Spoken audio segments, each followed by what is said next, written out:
anggota. Teman-teman, ketika kita bayangin kerja di perusahaan, kenapa tadi ada semangat sama Mitsubishi mau diakuisisi? Suzuki kita akuisisi.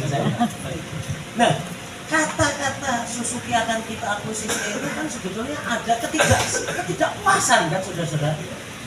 Benar nggak?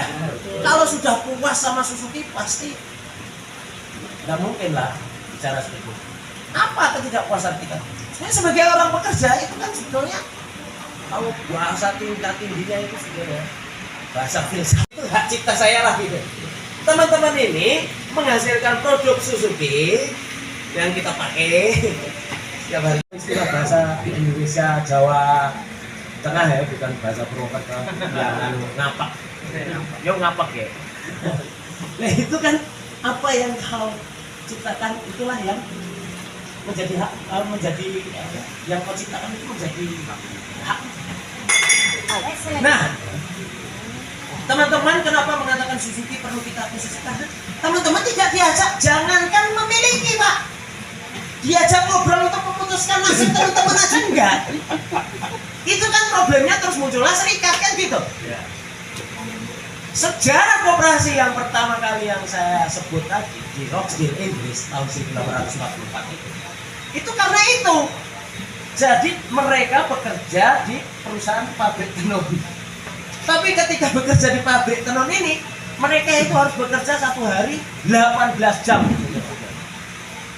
Dan kita bekerja hari ini 8 jam itu juga tidak lepas dari perjuangan serikat. Jadi tepuk tangan untuk teman-teman yang ada di serikat.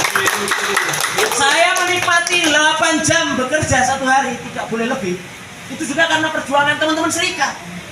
Kalau nggak ada serikat juga mau kosong gitu. Mungkin kita masih, malah mungkin ditambah kalau bisa satu hari bekerja 48 jam.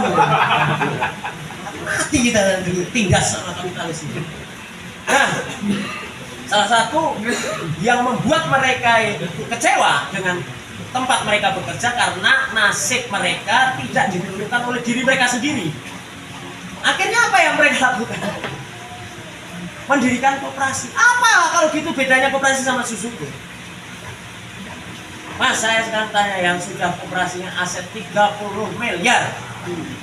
Mohon ada ketuanya atau pengurusnya sini. Angkat tangan. Atau anggotanya? Anggotanya mohon.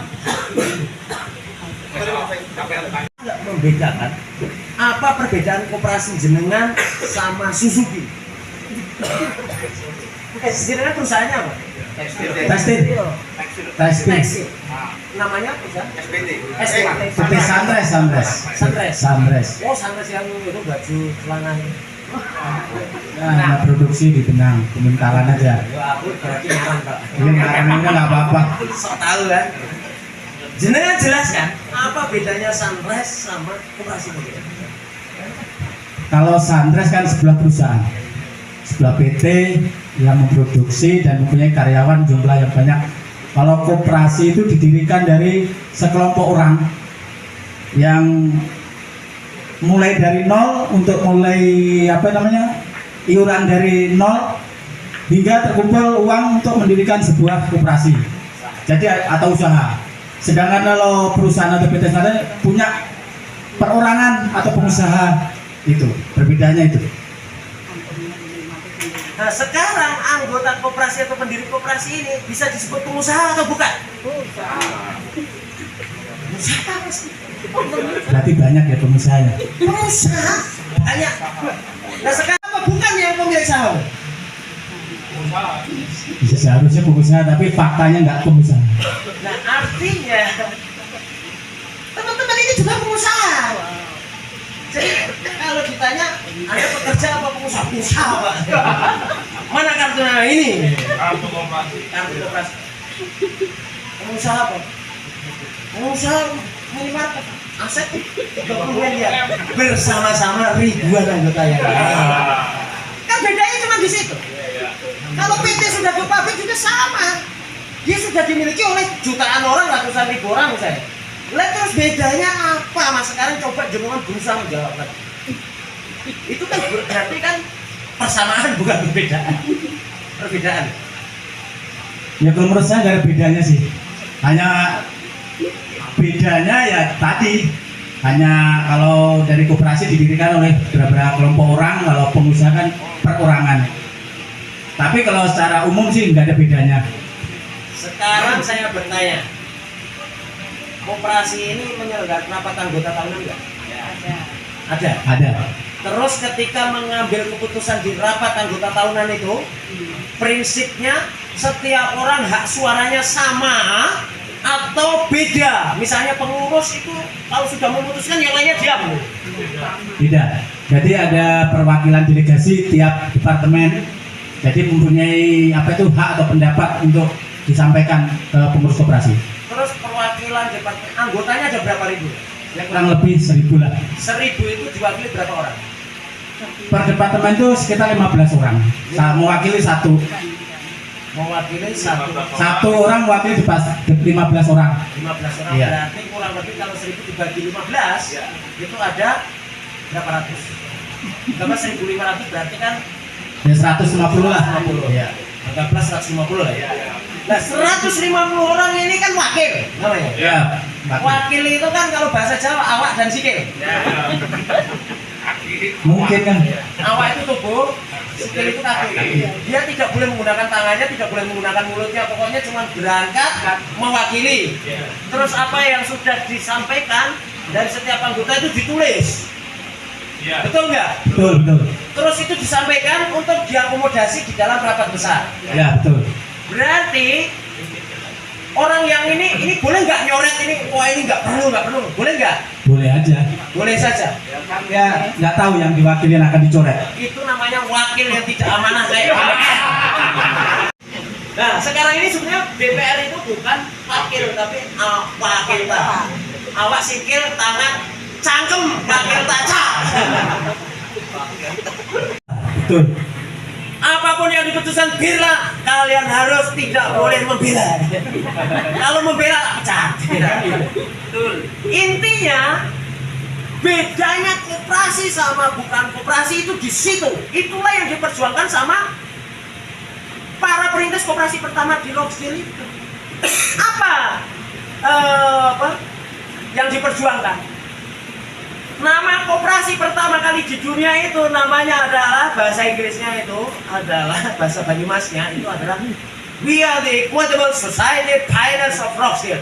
Kami adalah pionir. Pionir itu perintis. Equitable Society itu masyarakat setara. Kami adalah perintis masyarakat setara dari Rochdale. Jadi tidak ada nama kami deklarasi pendirian toko koperasi Rochdale, enggak. Yang dideklarasikan di depan umum. Kami adalah perintis masyarakat setara di Rochdale. Artinya apa? Saudara-saudara manusia hakikatnya adalah sama-sama manusia. Itulah yang ingin diperjuangkan koperasi. Manusia koperasi itu di perusahaan itu harusnya hakikatnya sama. Karena Anda semua yang menciptakan produk, menciptakan barang itu adalah pemilik haknya, tapi Anda semua tidak punya hak untuk memutuskan barang itu dijual berapa, barang itu dijual sama siapa. Bahkan berapa gaji Anda aja ditentukan oleh Bill. Bagaimana Anda mengetahui nasib masa depan saudara-saudara sini? Maka dari itu berdirilah koperasi Rochdale itu yang intinya bukan ngomongin tentang usaha, bukan ngomongin tentang tokonya yang didirikan, tapi dia membicarakan apa? Kita harus memiliki hak suara sama di dalam mengambil keputusan di perusahaan tempat nasib kita bantukan. Lah mereka meminta ke pabrik tenun kan nggak dikasih. Mas intinya mas, jenengan sudah berkoperasi berapa tahun mas? Ya 30 tahun. Hakikatnya koperasi harus jenengan pahami. Saudara-saudara 30 tahun mendirikan koperasi ini.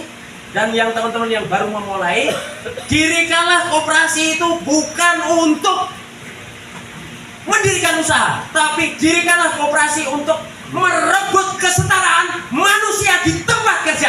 Itulah perjuangan termasuk di serikat. Di serikat, kalau Anda itu lihat di Amerika Serikat itu sampai punya undang-undang yang namanya undang-undang Employee Share Ownership Plan. Apa itu artinya? Kepemilikan saham oleh buruh. Jadi di Amerika Serikat itu ada suatu undang-undang yang mewajibkan perusahaan itu harus memberikan sebagian sekian persen kepada buruhnya. Dia itu ingin memperjuangkan apa? Saudara-saudara, saya ingin ada yang namanya kepemilikan saham buruh demokratik atau ESOP demokratik. Apa itu? Bahwa perusahaan itu harus diwajibkan sahamnya dimiliki oleh pekerjanya atau buruhnya 51%, sehingga kekuasaan tertinggi di perusahaan itu adalah di tangan buruh, di tangan banyak orang, bukan di tangan segelintir orang kapitalis ini. Tapi dia tidak jadi presiden. Karena apa? Rata-rata orang Amerika adalah orang tua. Yang pendukungnya Bernie Sanders adalah anak-anak muda. Yang punya pemikiran itu kan anak muda, orang tua konservatif. Kalau koperasi, walaupun Suroto punya simpanan sampai 80%, tetap suaranya sama rata.